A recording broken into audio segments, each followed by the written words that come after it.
क्योंकि मुसलमान पूरी दुनिया में जुल्म के खिलाफ है, जालिमों के खिलाफ है, मजलूम के साथ खड़ा है।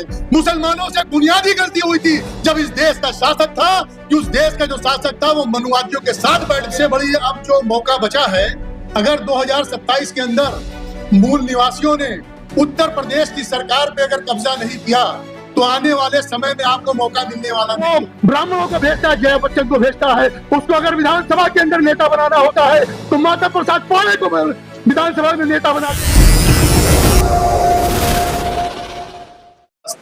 देखता में कार्यक्रम हो रहा है और हमारे 4 नवंबर जी, विकास पटेल जी और मायाराम वर्मा जी और तमाम पूरे प्रदेश से आए हुए लोगों का मैं स्वागत करता हूं और आप लोगों ने हमको बोलने का मौका दिया। ये 1585 का नारा भारत में सबसे पहले डॉक्टर अब्दुल जलील फरीदी साहब ने दिया था और उसी नारे पर ये काम पूरे देश में आज चल रहा है। और उस समय नारा दिया गया जिस समय कांग्रेस, आज तो बीजेपी उतनी पावर में नहीं जितनी कांग्रेस उस समय पावर में थी, और जिस समय लोग उसके खिलाफ बोलने से, हर तरीके का आंदोलन करने से डरते थे। और हमारे लिए जो सबसे बड़ी अब जो मौका बचा है, अगर 2027 के अंदर मूल निवासियों ने उत्तर प्रदेश की सरकार पे अगर कब्जा नहीं किया तो आने वाले समय में आपको मौका मिलने वाला नहीं है। क्योंकि अभी जो अमित शाह 830 सांसदों को इकट्ठा करने का प्रयास कर रहे थे, जिसको इस देश के नौजवानों ने उनको इस रास्ते पे चलने से रोक दिया, अमित शाह संसद नहीं आ पा रहे हैं। तो हमारे पास एक मौका है।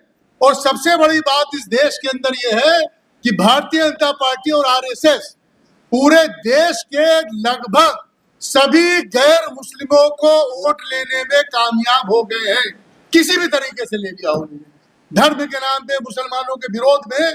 लेकिन एक अच्छी बात इस देश के अंदर है कि भारत के मुसलमानों को डरा के, धमका के, मार के, पीट के, जेल भेज के, उनकी प्रॉपर्टी को बुलडोजर चला के, मगर अभी तक मुसलमानों का वोट नहीं ले पाए हो। कयामत तक वो मुसलमानों को वोट नहीं ले पाएंगे, क्योंकि मुसलमान पूरी दुनिया में जुल्म के खिलाफ है, जालिमों के खिलाफ है, मजलूम के साथ खड़ा है।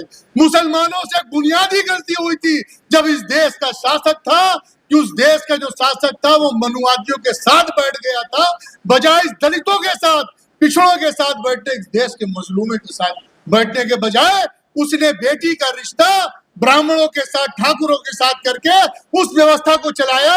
और उन लोगों ने दुनिया के अंदर, इस्लाम ने भारत में आते आते दम तोड़ दिया, और इस्लाम जो भारत का मुसलमान है वो भी मनुवादी व्यवस्था से ग्रसित हो गया। आज इस्लाम के अंदर भी मुसलमानों के अंदर धर्म के नाम, जात के नाम पर, जन्म के आधार पर ऊंच नीच की जो घृणित व्यवस्था पैदा की वो उन्हीं मनुवादी व्यवस्था के लोगों ने करी। जबकि पूरी दुनिया के अंदर कहीं भी जन्म के आधार पर इस्लाम में छुआछूत नहीं है। अल्लाह ने किसी को इजाजत नहीं दी है कि किसी को जन्म के आधार पर नीच समझे। और बाबा भीमराव अम्बेडकर, अगर हमारा कोई एक मौलवी उस समय जाहिल न होता, उन्होंने पूछा, उनको इस्लाम सबसे बेहतर लगा, पूछा सारी चीजें मस्जिद में बैठ सकते हैं, दस्तरखान पे खाना खा सकते हैं, लेकिन बेटी का रिश्ता का आपने वहां करो, तो कहा फिर हम तो अछूत के अछूत रह गए। जब आप मुझे बेटी नहीं दे सकते हो, बेटी ले नहीं सकते हो, तो यह व्यवस्था इस्लाम में नहीं थी। इस व्यवस्था के खिलाफ भी मुसलमानों को अपने वहां भी लड़ना पड़ेगा। आप जाति के आधार पर, पैदाइश की बुनियाद पर कोई सैयद, कोई पठान, कोई मुगल किसी नाई की, किसी सलमानी की, अंसारी की बेटी का रिश्ता लेकर नहीं जाता है। मैं खुद एक पठान हूं, लेकिन इस्लाम में इसकी कोई गुंजाइश नहीं है। और आप इस बुनियाद पे काम करेंगे तो आप इस्लाम के खिलाफ काम कर रहे हैं। तो अगर मूल निवासी इस देश के अंदर सत्ता और शासन में आना चाहते हैं तो हम लोगों ने ऐसे ऐसे अपनी कौम के गद्दारों को नेता बनाया, जो भीड़ इकट्ठा होने के बाद, सांसद विधायक होने के बाद उन्हीं मनुवादी व्यवस्था का हिस्सा बन गए थे। लेकिन आज मैं आपको विश्वास दिलाना चाहता हूं कि आप इस रूम से, इस कटघरे से, और जो आप हालों के अंदर मीटिंग करते हैं, इस मीटिंग से निकलिए और उत्तर प्रदेश के 18 कमिश्नरी के अंदर भवन बेशराम जी के नेतृत्व में जो कार्यक्रम होने जा रहे हैं कमिश्नरी के लेवल के ऊपर, उत्तर प्रदेश में 18 कार्यक्रम, अगर हमारे मूल निवासी भाई अगर जुड़ गए तो मैं आपको विश्वास दिलाना चाहता हूं, उत्तर प्रदेश का सारा मुसलमान जितनी ताकत के साथ मुलायम सिंह के साथ खड़ा है, अखिलेश के साथ खड़ा है, उससे ज्यादा ताकत के साथ आपके साथ खड़ा होगा। तमिलनाडु के अंदर फलाफली की सरकार बनी है, उत्तर प्रदेश में 2027 में मूल निवासियों की सरकार बनेगी। उत्तर प्रदेश के अंदर समाजवादी पार्टी के मुलायम सिंह यादव को आरएसएस ने 1989 में इसलिए उत्तर प्रदेश का मुख्यमंत्री बनाया था, अपना समर्थन देके कि इस देश की सत्ता बेकाबू होना है।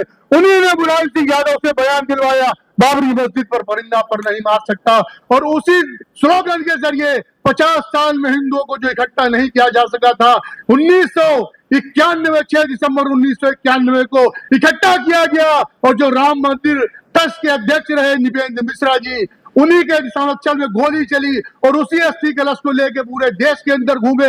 और जब ये सरकार से समर्थन भाजपा ने वापस लिया, कांग्रेस पार्टी ने समर्थन दिया, सरकार चल रही थी, लेकिन देश के अंदर माहौल राममय बन गया था। आरएसएस के कहने से मुलायम सिंह यादव ने चच्ची भरी चलती सरकार को डिसॉल्व किया और उत्तर प्रदेश में 1992 में पहली बार उत्तर प्रदेश से पूर्ण बहुमत के भाजपा की सरकार बनी। यही मुलायम सिंह यादव है जो आज तक इस समाजवादी पार्टी ने 2012 से लेके और आज तक एक भी धरना प्रदर्शन नहीं किया। मुसलमानों की मस्जिदें गिर गई, उसका कब्रिस्तान टूट गया, उसके घरों में बुलडोजर चले, उसकी लिंचिंग हुई और आजम खां की यूनिवर्सिटी गिर रही है और आजम खां के पूरा परिवार जेल में है। अतीक और अशरफ जो एक विधायक और सांसद थे, उनको हथकड़ी में बांध कर घुमाया गया और तमाम विधायक सांसद को हथकड़ी में बांध कर घुमाया गया, उनका इनकाउंटर किया गया। उसी समाजवादी पार्टी ने बाबरी मस्जिद पर पहला फड़वा मारने वाले साक्षी महाराज को जब बीजेपी ने पिछड़ी जात का होने की वजह से निकाला, तो उसको मुसलमानों के ओर से राष्ट्रसभा भेजा और जब उसने एक हिंदू बहन का बेटी का बलात्कार किया और उस केस में जेल गया, तो जेल भरो आंदोलन मुलायम सिंह ने मुसलमानों से करवाया। लेकिन वही समाजवादी पार्टी ने आज 10 साल के अंदर, 12 साल के अंदर, 15 साल के अंदर 1 घंटे का धरना प्रदर्शन आपके लिए नहीं किया है। तो मैं आपको बताना चाहता हूं, आपको इस कमरे से, इस रूम से निकलना होगा। जिस दिन आप सड़क पर आएंगे, हम लोग का पूरा संगठन और बड़े बड़े आलिम आपके साथ रहेंगे। उत्तर प्रदेश में समाजवादी पार्टी की सरकार नीची है। जो आदमी अपने बिरादरी का मुकुट यादव को ब्राह्मण महिला के पेशाब से नहलाया गया, उस बात को, अपने समाज की बात को नहीं उठा सकता, वो किसी समाज की बात नहीं उठा सकता।